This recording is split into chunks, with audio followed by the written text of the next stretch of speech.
Final ലക്ഷ്യമിട്ടിറങ്ങിയ ഇന്ത്യക്ക് മുമ്പിൽ കടുത്ത വെല്ലുവിളിയാണ് മാലദ്വീപ്സ് ഉയർത്തിയത്. കളി തുടങ്ങി 2-ാം മിനിറ്റിൽ തുറന്ന ഗോൾ പോസ്റ്റ് ലഭിച്ചെങ്കിലും പന്ത് പോസ്റ്റിലെത്തിക്കുന്നതിൽ മണിപ്പൂർ സ്ട്രൈക്കർ ജെ പരാജയപ്പെട്ടു. 12-ാം മിനിറ്റിൽ വലതുവിങ്ങിൽ നിന്നും നബി നീട്ടിയടിച്ച പാസ് ജെ ഹെഡ് ചെയ്തെങ്കിലും മാലദ്വീപ് ഗോളി ഇമ്രാൻ മുഹമ്മദ് തട്ടിയകറ്റിയത് ഇന്ത്യയെ സമ്മർദ്ദത്തിലാക്കി. പക്ഷേ മധ്യനിര അവസരത്തിനൊത്ത് ഉയർന്ന് പന്ത് കൃത്യമായി എതിർവലയിലെത്തിച്ചു. 23-ാം മിനിറ്റിൽ സയ്യദ് നബിയാണ് ഇന്ത്യക്ക് വേണ്ടി ആദ്യ ഗോൾ നേടിയത്.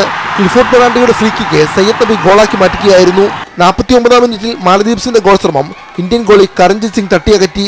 പക്ഷേ 59-ാം മിനിറ്റിൽ മാലദ്വീപ്സ് ഇന്ത്യയെ ഞെട്ടിച്ച് ഒപ്പത്തിനൊപ്പമെത്തി. ഷംവിൽ ഖാസിമാണ് മാലദ്വീപ്സിന്റെ ഗോളടിച്ചത്.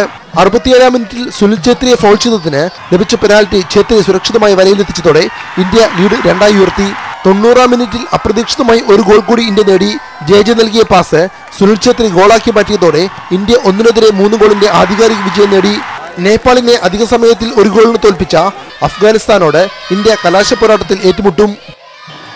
ആദ്യ മത്സരം കളിച്ച അഫ്ഗാനെതിരെ തന്നെ ഫൈനലും കളിക്കുമ്പോൾ ഇന്ത്യക്ക് കൂടുതൽ പ്രതീക്ഷയേകുന്നു.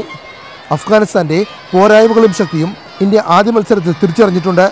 ജവഹർലാൽ നെഹ്റു സ്റ്റേഡിയത്തിൽ നിന്നും ക്യാമറമാൻ മനോജ് പുതുപ്പാടിക്കൊപ്പം ദീപു രേവതി, അമൃത ന്യൂസ്.